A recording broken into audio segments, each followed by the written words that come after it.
Hello and welcome to Amanda Bennett Unit Studies. I am Tricia Hodges of chalkpastel.com, and we are here with my mother and the children, and we're going to share with you the art of Ireland. We're going to be sharing several tutorials this morning, and we just are going to go along at a slower pace, and you use the supplies that you have on hand. But we recommend some, and I'll turn it over here to Nana, my mother, in just a minute, and she will tell you what we will start with. So let me flip this camera. And here is my mother, Lucia Hames. Hello. Welcome. I'm Nana. I'm here today to share with you some tutorials that are based on Irish customs, beliefs, and just pure magical beauty. Now, these are the supplies that we have this morning, and they're very simple. It's just simple, clean copy paper, and under this we have a sheet of construction paper, which actually helps to hold your paper down so it doesn't slide all over the tabletop. This is a selection of different colors that we are going to use for these three tutorials. There's a selection of browns and grays, greens, lots of blues, some yellow, red, and orange. So now we're going to start. We're going to begin today with a traditional shamrock. Okay? I've asked the students to turn their paper vertically, so it's long ways. Okay? What I want you to do is to pick up your dark green and use it as a pointer, okay? And we're going to start freehand. It's very simple. Shamrocks have very simple leaves, almost like a heart, but mostly just smooth on top. And you have your first shamrock. And then we're going to put another one beside it so it won't be lonely.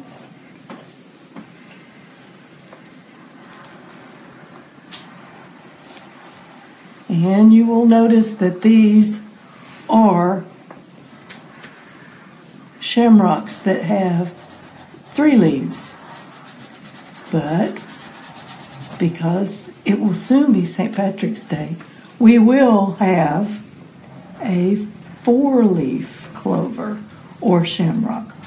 And here he comes.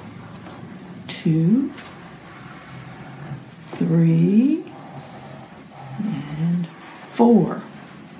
And I think I'll put one more in here so it'll be a nice balanced picture. Almost like a heart. Very easy little leaves. There we go. All right. Now, these are wonderful shamrocks, but they're out here in the middle of this big white paper all by themselves, and they need to have some stems. This is a brown pastel, and the shamrock has very skinny little stems. Very skinny little stems. There we go. Now, we're going to go ahead and take a lighter green, turn it on its side like this. It covers more area. And you don't have to go all the way to the edge. Let me show you. You see, I didn't go all the way to the edge. Take your painter finger, and this is the beauty of pastels. So you can fill in the color. If you get outside the line, watch, I'm going outside the line. It's perfectly all right, okay? Just remember,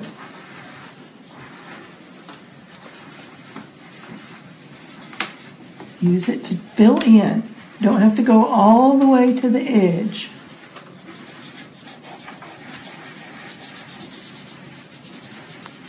So messiness doesn't count, because if you think your shamrock is messy and outside the lines, actually it looks more artistic if it's slightly messy. Okay.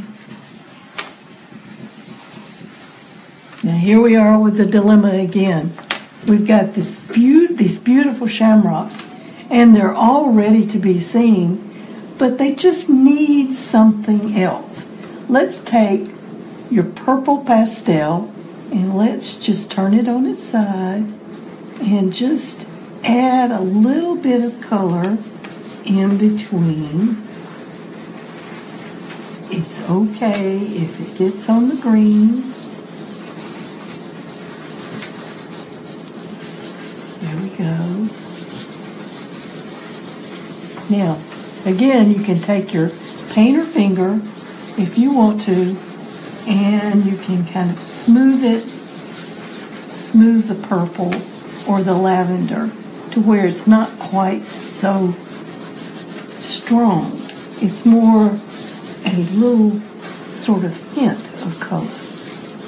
And here you go. You have your very first St. Patrick's Day decoration. You can put this on your refrigerator up in your room or whatever. And I forgot to mention, these are damp paper towels, which are good to wipe your fingers and hands. Okay, that's number one. We'll put this aside.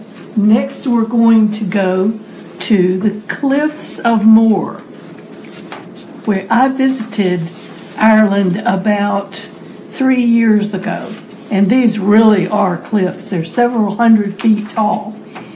And we're going to show the cliffs and the sea beside the cliffs. And because they're pretty much, they don't really have houses on top of the cliffs, but it just looked rather bare. So we decided to put some pretty little Irish houses on top. Again, we're going to turn our paper vertically. Take your black, use it as a pen, and we're going to start way up here at the top. Draw the top of the cliff. Here we go. And this is very simple. This is just a craggy cliff that goes down to the sea. Almost like a boot. Okay? Now, put your black down and let's pick up the blue. Let's get that ocean in there, the sea in. Let's have it come up that high. Now, we have the cliff, we have the ocean. All right? Let's take a gray, how about a light gray, and turn it on the side. And remember, you don't have to fill in all the way up to the very edge. Look how quickly we can cover the space. Nana, Sabrina is asking, are these chalk or oil pastels? These are chalk pastels. All right, and let's put in a darker gray.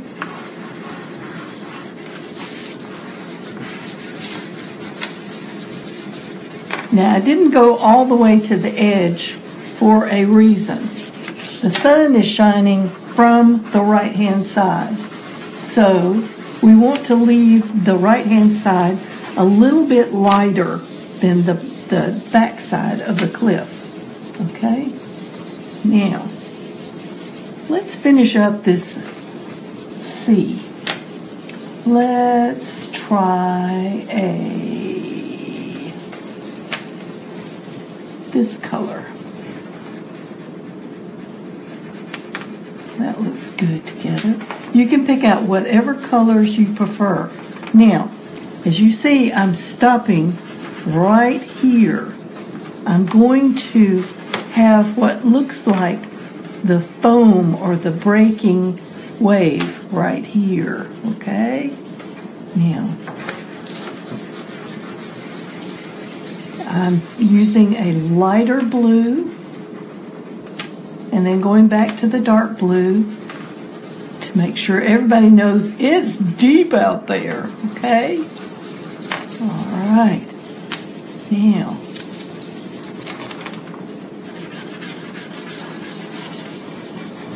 let's just rein in this sea and make it breaking on the beach. Let's put in some clouds, cloud shapes, which is very easy to do. Then we're going to put some fine Irish people up on top of this cliff, living in a little house. Here is their grass, all the way to the edge. Take your black and let's put in a tiny little house with maybe a barn next to it and a nice red roof.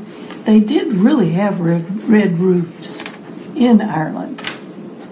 And a little bit of a door and some windows.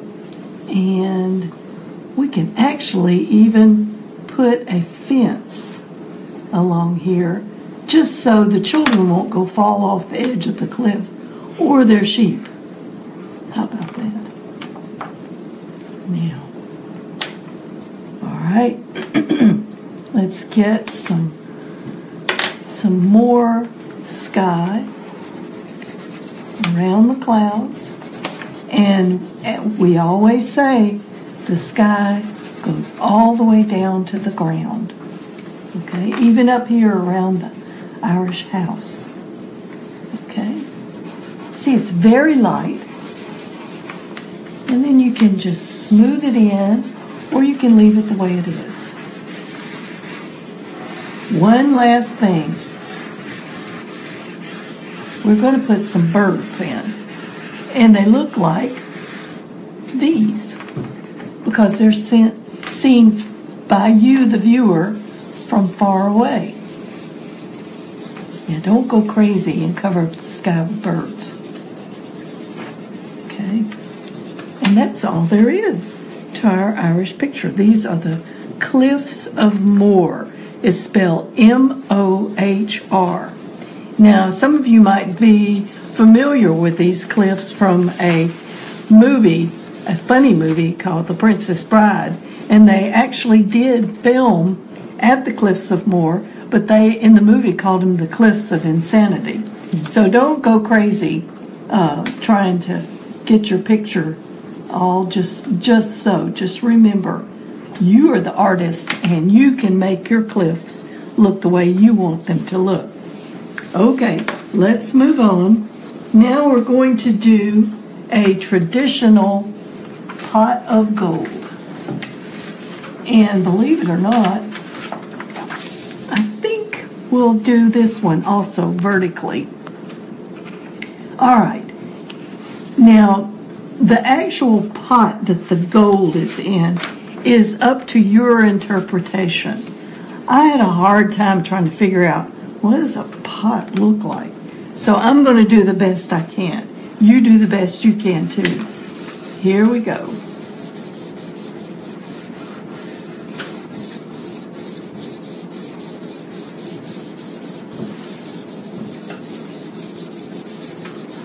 Okay. It almost looks like a smile. And if you like, you can put some handles on it. So when you find this pot of gold, you can pick it up. All right? Let's turn our black on its side. Remember, you don't have to color all the way to the edge. Take your painter finger and let's just fill it in, because we're going to put something else on this in just a minute. In fact, let's just go ahead and do it. We're going to take our dark green. Remember when we painted our shamrocks? I'm going to put a shamrock right here. And I'm going to make it a 4-leaf one. All right. There we go. Now, painting gold inside a pot can be a little bit tricky. So what we're going to do is to take an orangey gold color, okay? And also a yellow. All right, now this is not going to look like pieces of gold until we can highlight it. All right, let me show you what we're going to do. Just make little C's almost. All right, now watch what happens. There is your gold. See? You can even color it a little bit oranger. See? Let's just pile it up.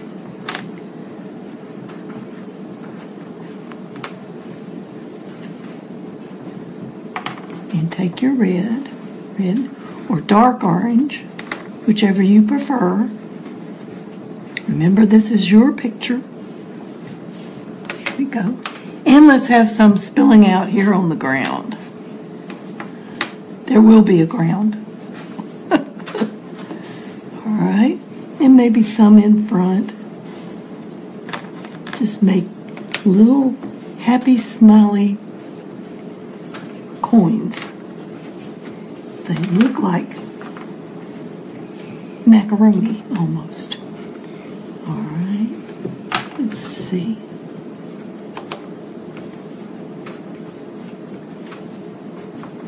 Look at that.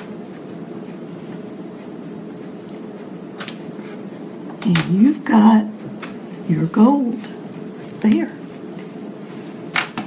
Let's put in a table.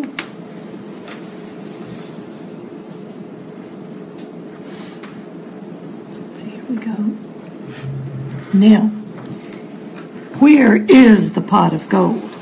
We think of all the stories that we've heard about a pot of gold, and we know that the pot of gold, so the stories and the traditions go, that it's at the end of a rainbow.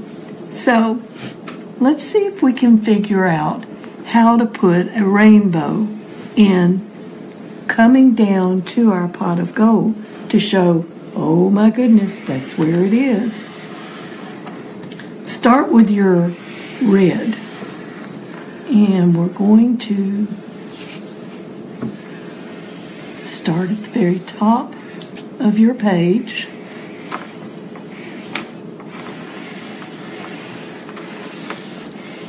Nice broad stroke of red. Can you do that with your pastel on its side? On its side, correct. And then we're going to do orange. Nice strong strokes. Yellow. Look at that. Then we're going to do green.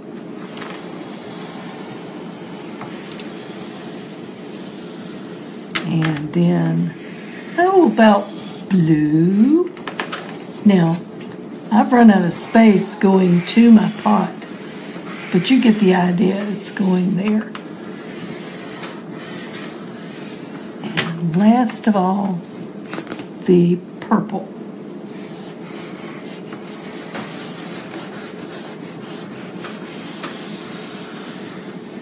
So we have, excuse me, so we have the rainbow. It's lighting up the pot of gold, okay? Now, we've got a lot of space down here.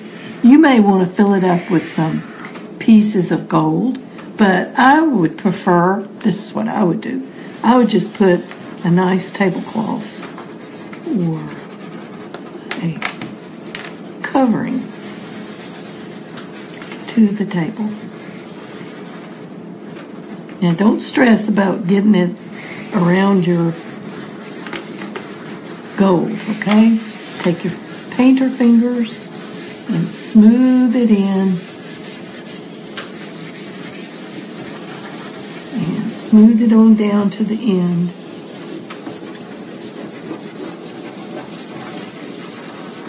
You may want to even, oh goodness gracious, we could even put some sky color up here, very lightly with the rainbow. because we just don't like white paper showing. It looks like we have not quite finished our painting. Okay.